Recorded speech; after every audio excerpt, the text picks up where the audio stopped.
surmonter ces manifestations et les échanger contre du service. Parce qu'en tant que disciples du Christ, nous sommes appelés à servir.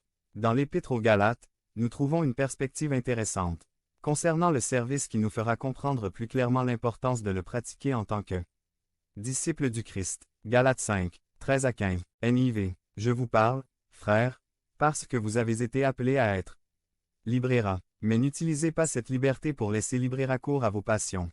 Servez-vous plutôt les uns les autres avec amour. En fait, toute la loi est résumée en un seul commandement.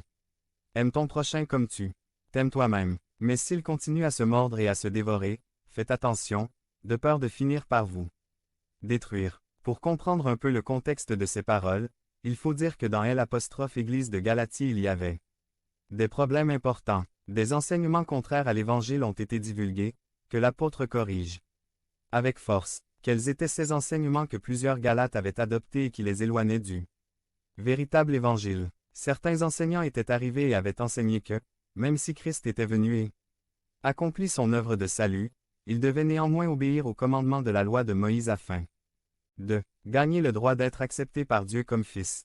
Ils pensèrent, il faut ajouter quelque chose de plus à ce que Christ a fait, à savoir nos bonnes œuvres d'obéissance à la loi de Moïse. Si nous n'obéissons pas à la loi de Moïse, Dieu ne nous acceptera pas. Les Galates abandonnaient le pur évangile qu'on leur avait enseigné, celui qui disait que la personne et l'œuvre de Jésus-Christ sont la seule provision d'un Dieu miséricordieux. Pour le pécheur, qu'en dehors de Jésus-Christ, il n'est pas possible d'avoir une relation correcte avec le Père.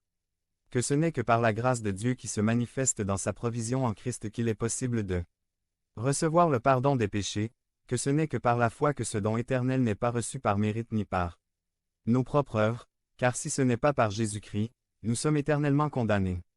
Les Galates abandonnaient cette vérité pour un autre message imposteur de l'Évangile qui disait que Jésus-Christ n'était fondamentalement pas suffisant, qu'il fallait ajouter quelque chose d'autre à Jésus-Christ pour être complet. C'était abandonner l'Évangile. Les Galates abandonnaient l'Évangile de Jésus-Christ et Paul insiste sur ce point avec insistance.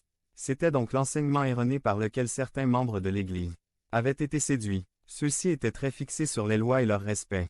Mais, d'un autre côté, il y avait un autre groupe de croyants, ceux qui disaient comprendre l'Évangile, peut-être une minorité qui croyait que le Christ les avait affranchis de la loi de Moïse, puisqu'il l'accomplissait parfaitement, et le croyant il n'avait pas à s'inquiéter pour elle. Et dans leur désir de liberté, ils allaient jusqu'à l'extrême de la débauche, c'est-à-dire vivre une vie détendue sans considérer les devoirs chrétiens.